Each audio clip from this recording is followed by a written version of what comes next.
रौता बड'लेण्ड फोथाराव एबसुनि 55थि बोसोरसालिया जथुमा खुंनो थाम-थिम। मेंनाय गैयै जिरायनाय गैयै फरायसा आफादनि मावथि आरो बानजाय आफादनि मावथिफोरा सान-हर खामानियाव मुखुब।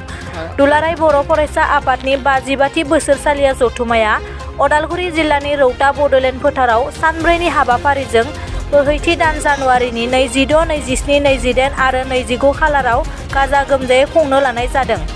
दिनै सनिबाराव दुलाराय बर' फरायसा आफादनि आफादगिरि दिपेन बर' बिथाङा जानो गोनां बोसोरसालिया जथुमा खुंगोन थिलियाव बानजाय आफाद, जिल्ला आफाद आरो दख'रा एबसुजों मावफुं आफादनि गेजेरजों जौगाथाय हाबाफारिखौ उदिस लाफैयो। बिथां आफादगिरि दिपेन बर'आ खौरांगिरिनो एरै फोरमायो। दुलाराय बर' फरायसा आफादनि बोसोरसालिया जथुमा बे 55थि बोसोरसालिया जथुमाया बड'लेण्ड फोथार उदालगुरि जिल्लानि बे रौतायाव फैगौ 26, 27, 28, 29 सानब्रैनि हाबाफारि लानानै बे खुंनो थांगासिनो दङ आरो 26आव उदालगुरि जिल्ला एबसुनि बिथांमोननि हाबाफारि दङ। 27, 28, 29 बियो मिरु आफादनि जागोन बेयाव आरो गासै 4000नि बारा डेलिगेट अबजारभार बेयाव बाहागो लागोन। जोङो गासै जोंनि स्टेट कमिटि, जिल्ला कमिटि, इउनिभार्सिटि कमिटि आरो गुबुन गुबुननिसिम अलरेडि जोङो मेसेजखौ हरखाजोब्बाय। दा बे गासै बिथिंखौ खुंफुंनायाव जिखिनि जोंनि साखाफारा जिखिनि जोङो मावनो गोनां बे गासैबो बिथिंखौ नोजोर बोनानै दासिमनि जिखिनि प्रग्रेस रिपर्ट जोङो बानजाय आफादनिफ्राय लाबाय मिरुनि जानानै आरो जोंनि दख'रा आफादफोरा आरो उदालगुरि जिल्ला एबसुआ जिल्लाया जिहेतु हस्ट माने बे जथुम्मानि दा बेखायनो बिथांमोननि मदद आरो हेफाजाब गासै जिखिनि आद्रा जानानै दङ खारन जिखिनि साक्सेस खालामनांगौनि टारगेटजों हाबा मावनांगौ बेयाव जोंनि हाबाफारिया सोलिबाय थादों किन्तु जोङो जेसेबां स्पिडआव आवगायनांगौमोन गोबां माखासे उसुबिदा थासारिनि थाखाय आरो बानजाय आफादा माने फाइनेन्सियेलि जथेस्थ' खस्थ' मोनदों। जों खौरां लाबाय मेन पावारनिबो सम सम आंखाल जादों। गुबुन गुबुन आफादफोरनि जथुम्मा गेजेराव माने गोदान बोसोर थांबाय, बिनि सिगाङाव जोंहा गोथार बरदिन थांबाय, दा मागो दमासि बे फोरबोफोरनि थाखायबो जोङो मेन पावारखौ जेरैबायदि नांगौ बेबायदि सम बायदियै जों मोननो हायाखै।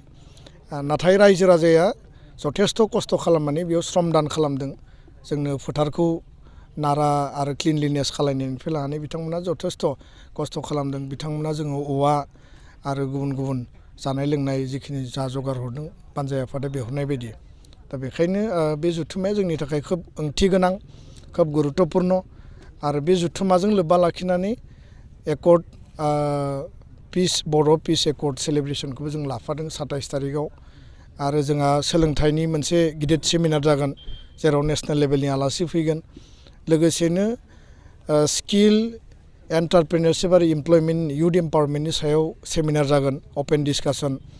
प्राय 10,000 स्टुडेन्टनि पार्टिसिपेसननि टारगेट जों लाखिदों डेलिगेट अबजारभारनि अनगायैबो आरो अपेन सेसनाव जोंनि माखासे भाइस चेन्सेलर इउनिभार्सिटि लेभेलनि माखासे एकाडेमिशियान बिथांमोना बाहागो लागोन। लोगोसेनो आसामनि गिबि मन्थ्रि बिथांखौ जों हांख्रायदों आरो गुबुन गुबुन आलासिफोरखौबो हांख्रायदों नेसनेल लेभेलनि।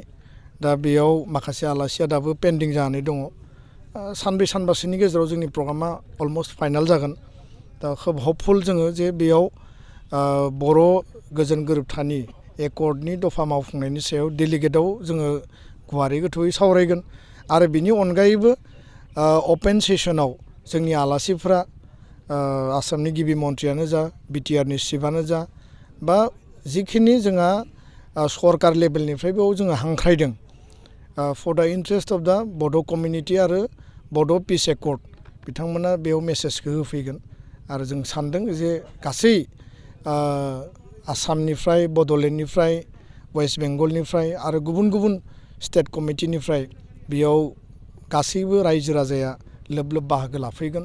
माहारियारि आफादनि जथुम्मा, फरायसा आफादनि जथुम्मा, रायजो राजानि माने सिनस्रि आफादनि जथुम्मा आरो रायजो राजाया दाना होनाय दुलाराय बर' फरायसा आफादनि बे जथुम्मायाव बे 55थि जथुम्मानि जारिमिनारि बे थावनियाव बे बयबो बाहागो लाफैगोन आरो बाहागो लाफैयोबानो बे जथुम्माया साक्सेस जागोन होननानै आं मिजिंथिबाय। आं बयखौबो खर' गंग्लायै खावलायदों बाहागो लाफैनो थाखाय आरो जोंनि बानजाय आफाद जिल्ला आफाद मिरुनि गासै दैदेनगिरि बिबानगिरि आनसलिक कमिटि बयबो जोङो मुखुबै खामानिखौ मावोब्ला फैबाय थानाय 10 दिनाव जोंनि आद्रा थानाय खामानिफोरखौ जोङो फुरायै आबुङै जोङो फोजोबनो हागोन आरो मोनसे मेहेरगोनां मोजां जों जथुम्मा खुंफुंनो हागोन होननानै आं मिजिंथियो आरो बेनि थाखाय आं आनान गसाइनियावबो आर'ज गाबबाय। गोजोन्थों। बे समाव फरायसाफोरखौ मा खालामगोन जिहेतु नैबे हाबाफारियाव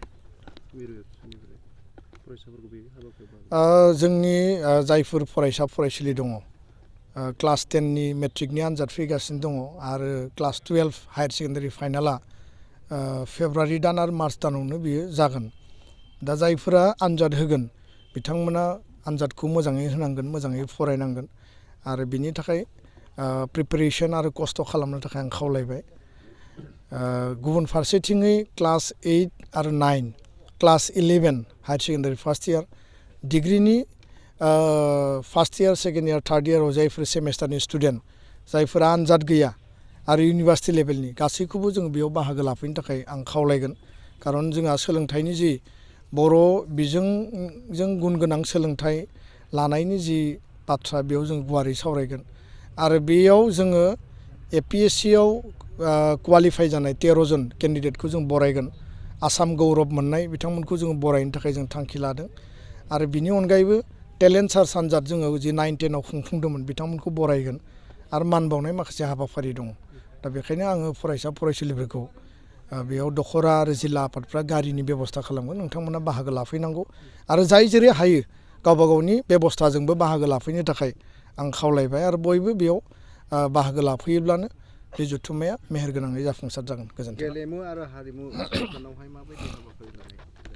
गेलेमुनि बेलायाव जोंहा बेयाव गायदे हेलेना काबादि कम्पिटिसन दङ आरो काबादिया जिहेतु मोनसे नेसनेल गेमबो माने भारतनि माने बयजोंबो गनायजानाय। फारसेथिं जोङो भलिबल कम्पिटिसन जोहोलाव सोमब्ला बसुमतारिनि मुङाव जोङो बेयाव लानाय जादों। बे मोननै इभेन्टआ थागोन।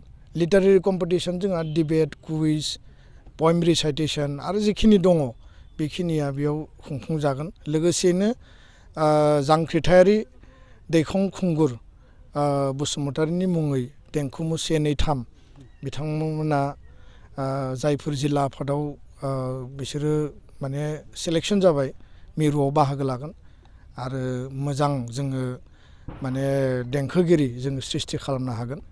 लोगोसे जोंनि बर'नि जायफोर गागि मेथाइ खनगिरि मुंदांखा मेथाइ खनगिरि जोंहा माने जोङो बयखौबो हांख्रायनो जों सानदों आब' सुलेखानिफ्राय जागायनानै बिग्राय ब्रह्म, गौतम ब्रह्मनिफ्राय जागायनानै गासै जोंनि बुदां बलब ब्रह्म बिथांमोनखौ जों बयखौबो हांख्रायगोन आरो बिथांमोना जोंनो गोबाङानो बाहागो लानो थाखाय खोथा होदों आरो माखासेया खोब सम्भब जोंनो कनसेन्ट होगोन। आं बेखायनो बयखौबो लोब लोब बाहागो लाफैनो थाखाय आरो जाफुंसार होफैनो थाखाय आं खावलायबाय। जोंनि सबिनुर पान्जाय आफादा सबिनुरखौ दिहुनगोन आरो बे मोनसे हिस्ट'रिक सबिनुर जागोन बड'लेण्ड बिमुंजों आरो रौताया आरो उदालगुरि जिल्लाया जिहेतु बड'लेण्ड सोमावसारनायनि मोनसे जारिमिनारि थावनि बिनि गोसोखांथियाव पान्जाय आफादनि सबिनुर साब कमिटिया जेसेबां साबना हामना खालामनानै दिहुननो हायो बिनि थाखाय आं बिथांमोनखौ खावलायबाय जाहाथे रायजो राजाफ्रा बेखौ अनसायगोन आरो बिनि गेजेरजों बे जथुम्मानि महर मुस्रिया बेरखांगोन आरो ओनसोला माने गासै जिल्ला बा ओनसोलनि महर मुस्रिया बेरखांथों आं बेखौ मिजिंथिबाय। खोनानो मोनदों जे हादरनि नखर मन्त्रि बिथांखौ बे जथुम्माव हांख्रायनाय जादों, बिनि आपडेट मा होगोन सार? जोङो बिथांखौ हांख्रायदों आरो लोगो हमनायबो जाबाय, लाइजामबो जों होबाय, अफिसियेलि होबाय आरो भार्बेलिबो जों बुंबाय। बिथाङा जोंनो कनसेन्ट होगोन होननानै खोथा होना दोनदों, नाथाय दासिमबो कनसेन्टखौ फाइनाल खालामाखै। गोबां माखासे थासारि सिटुवेसन माखासे अफिसियेल सिडिउलनि बाथ्रा बुंदों। जोङो नायबावनि एनादार 2 days साननैनि गेजेराव माबा जुदि बेबायदि रिपर्ट फैयोब्ला आरो जों बेखौ आसा खालामनानै दङ। लेट आस वेट फर एनादार 2 days। जथुम्मानि गेजेरजों बर' हारिया माबा मोनसे मोजां रादाब मोननो हागौ नामा सार? जथुम्मायाव जों गासैबो बिथिं माहारिखौ थांना थानायाव माहारिनि थामोनथा रैखाथिनि बाथ्रा, हा हुनि जोंनि अधिकारनि बाथ्रा, बसुन्धरा आसनि सिक्सिडेलनि लेन्ड ट्राइबेल बेलेन्ड ब्लकनि बाथ्रा जोङो डेलिगेटआव सावरायगोन आरो समाज फोसाबनाय ड्राग्स जौ जुवा दायना दायनि मानसि लांखारनाय उन्दै बैसोआव हाबा जानाय बे गासै बिथिंखौ जोङो डेलिगेटआव जोंनि मावथि बिथांमोनखौ मरेल बुस्टिं आरो स्पिरिट होनो थाखाय यां मिजु एस'सिएसन मिज'रामनिफ्राय जोंहा डेलिगेटआव आलासिफोर फैगोन बिथांमोना जिहेतु समाज ट्रान्सफरमेसननि खामानि मावबाय थादों आरो मिज'रामा साक्सेसफुलिबो जादों वाइएमएनि गेजेरजों बिथांमोना बाहागो लाफैगोन दा बेनि सायाव जोङो गोथौ आरो गुवार सावरायगोन लोगोसे एकर्ड इमप्लिमेन्टेसना बे डेलिगेट सेसननि मेन माने अबजेक्टिभ जागोन आरो बेखौ जोङो इन डिटेल सावरायगोन अपेन सेसनावबो बिनि मेसेजखौ मोनगोन गोजोन्थों।